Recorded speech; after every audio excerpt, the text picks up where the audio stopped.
Unmet expectations are the source of deep disappointments, and wrong assumptions are the source of a lot of preventable pain in our relationships. Learning these two skills truly has the capacity to significantly change our lives.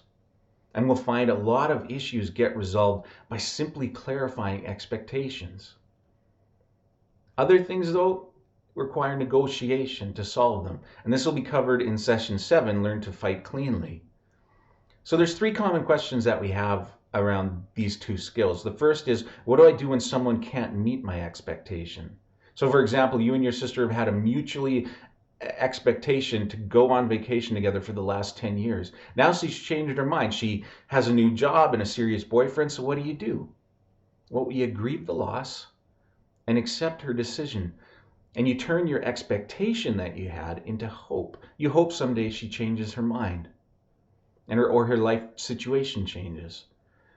Another question is, what do I do if I have an agreed upon expectation with someone and then they don't do it, but they already agreed to it? Maybe they said yes because they were afraid to say no to you. Remember, if a person can't say no, then what you have isn't an expectation, it's a demand. Maybe it wasn't clear enough. Maybe you need to go back and clarify the issue again. Or maybe they thought perhaps they could do it later and then they realized that they couldn't. You'll need to explore the reasons behind it. The final question is, what do I do if God doesn't meet my expectations?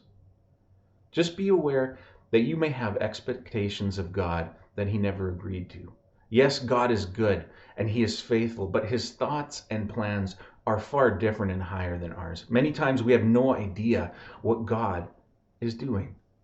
And that's why learning to spend time with him each week through the EHR Relationships Day by Day book is so essential to this course.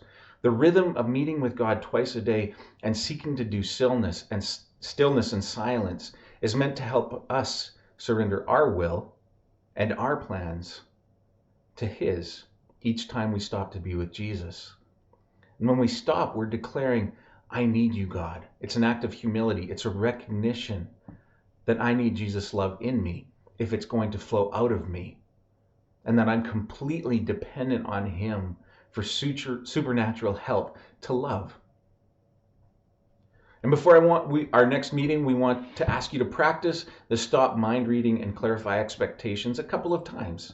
Set aside time when you can think about any assumptions or mind reading that you might be doing, and pray that God might fill you with his power, that you might become what the book of Proverbs calls a wise, discerning person who gives thought to their ways and blesses the world as a result.